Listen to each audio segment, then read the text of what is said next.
بسم الله الرحمن الرحیم. نن زموږ د علم النحو 160 نمبر درس دی او د عوامل لفظي د دویم قسم افعال عامله او بعد شروع دی. په افعال عامله کې مونږ ویلو چې فعل دوه قسمه، یو ته فعل معروف و یو ته فعل مجهول وي. نو فعل معروف داسې فعل ته وي چې دغه فاعل معلوم وي، او فعل مجهول داسې فعل ته وي چې هغه فاعل معلوم نه وي. نو فعل معروف چې دی هغه فاعل رفع ورکوي، او فعل مجهول هغه مفعول به له رفع ورکوي. نو اوس د دې فعل مجهول باس کوي، د نه مخکې د فعل معروف باس وکړو. فعل مجهول د فاعل په ځای مفعول به له رفع ورکوي. فعل مجهول د فاعل په ځای فاعل له رفع نه ورکوي، فاعل دې ختم شي او مفعول به له رفع ورکوي. او باقي مفعولات له نسب ورکوي. نور مفعولونه چې څونه دي لکه د مفعول به نه علاوه مفعول مطلق دی، مفعول له دی، مفعول معه دی، مفعول فی دی. نو دغه مفاعیل له دغه ورکوي، نسب ورکوي. صرف مفعول به له دغه ورکوي، د مفعول به له رفع ورکوي. ٹھیک شو؟ لکه مثلا ګورئ جی ضرب زید عمرن. ٹھیک شو؟ زید نے عمر کو مارا. دا زید فاعل دی او دا عمر مفعول دی. دا زید پکې فاعل دی، دا عمر مفعول به دی او دا ضربه فعل دی، فعل متعدی دی. نو اوس وګورئ د فاعل له رفع ورکړې ده. اوس کله چې مونږ د دې نه فعل مجهول جوړو کنه، نو دا ضربه چې دی کنه، ضربه دا به ضربه شي. د دې اول دغه له به زبر ورکو حرف له، دویم حرف له به زیر ورکو، اخري حرف به په خپل ځای پرېږدي. نو دا مجهول شو. نو اوس چې کله مجهول شو نو د دې نه به دا فاعل ختم شي، او د فاعل دا اعراب نه دي، دا به د عمرون باندې ولګي، عمرون. ٹھیک شو؟ اوس وګورئ د فاعل دا اعراب چې و کنه هغه د مفعول به له، دا عمران مفعول به و کنه، نو د مفعول به باندې د فاعل هغه رفع ولګېده. نو اوس دا مفعول به مرفوع شو. نو دا ضربه فعل مجهول دی، فعل مجهول، او دا عمرون دا مفعول به دی، د وال خوړلی دي. په ضربه زیدون عمرن کې دی عمر وال خوړلی وو، او اوس چې فعل مجهول ته راوړی چې فاعل نامعلوم دی، نو هغې کې همدغه جمله ده، خو دلته عمر وال خوړلی دې جمله کې د ضربه زیدون کې عمرن کې د فاعل معلوم و، په ضربه عمرون کې فاعل ختم شو، د منځه ووتو. ٹھیک شو؟ نو د فاعل هغه اعراب چې و د فاعل کرسی چې وه هغې باندې د عمر کېناستو، یعنې فاعل اعراب د عمر ته میلو شو، دا په د عمر باندې ولګېده. ٹھیک شو؟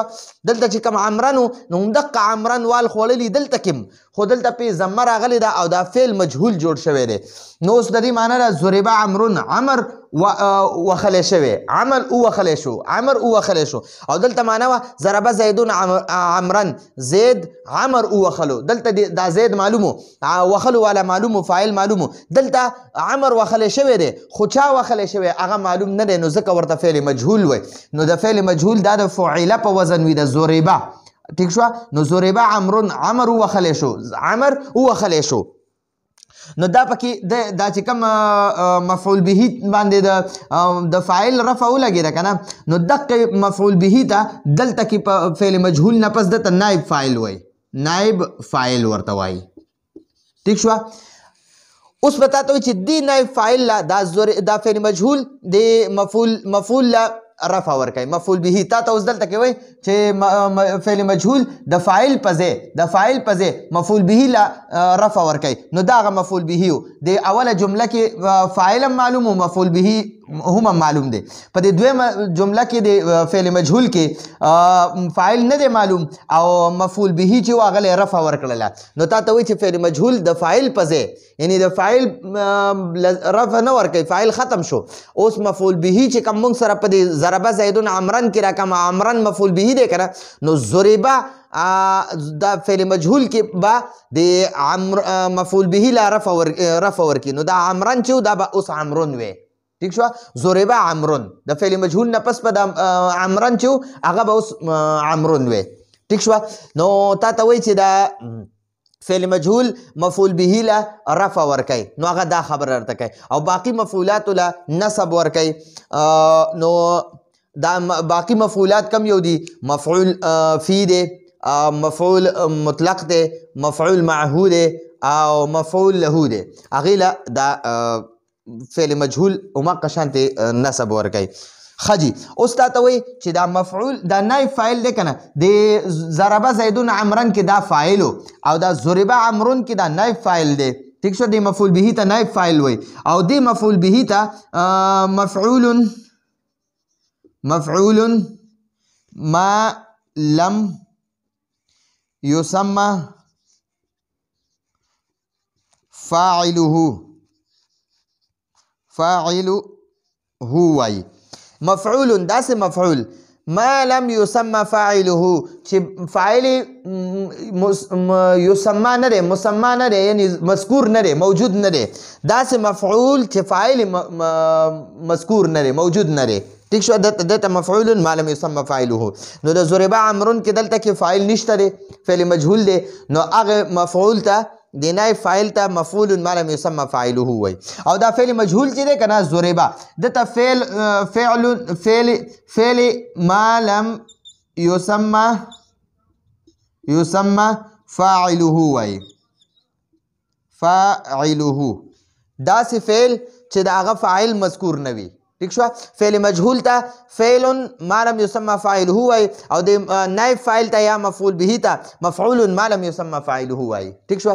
نو دغه خبره تا ته کوي چې فعل مجهول د فاعل په ځای مفعول به لن رفع ور کوي او باقی مفعولات له نصب ور کوي لکه باقی مفعولات ضرب زیدون ضرب فعل مجهول دی او دا زیدون پکې نائب فاعل دی یوم د یوم ته ګوره د نصب ور کړي دا یوم مضاف ته الجماعت مضاف الیه مضاف الیه دا مفعول فيه شو ٹھیک شو. دا مفعول فيه دی مفعول فيه ضرب فعل مجهول زيد نائب فاعل امام الامير امام دا امام وګوره دله زبر ور کړی دی نصب ور کړی نو امام مضاف ته امیر مضاف الیه دی نو دا مضاف الیه دا هم مفعول فيه شو. دا مفعول فيه کې دا ظرف مکان دی ظرف زمان دی دا یو چې دا ظرف مکانو یوم الجمعه دی ٹھیک شو. دا ظرف زمانو او دا امام الامیر دا ظرف مکان دی ٹھیک شو. خجی ضربه فعل مجهول دی زید نائب فاعل دی ضربا شدیدا دا پکې مفعول مطلق دی ضربه فعل دی زید نائب فاعل دی فی داره دا جار مجرور دا د ضربه فعل مجهول چې دغه متعلق شو تعذيبا دا مفعول له دی مفعول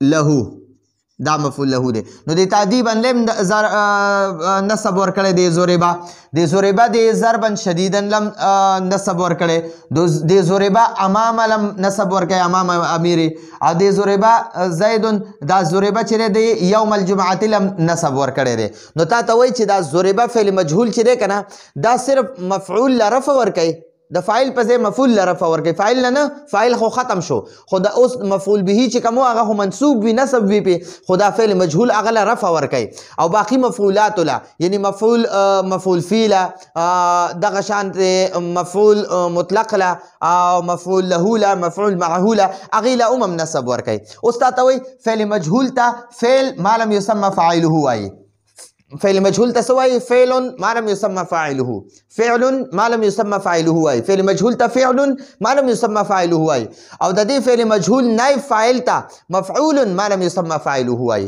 د فعل مجهول نائب فاعل ته مفعول ما لم يسمى فاعله واي نو دا د مجهول باسو نو ان شاء الله راتلونکي درس پر اجازه غواړو. هذا هو المرام والله اعلم بحقيقة الكلام.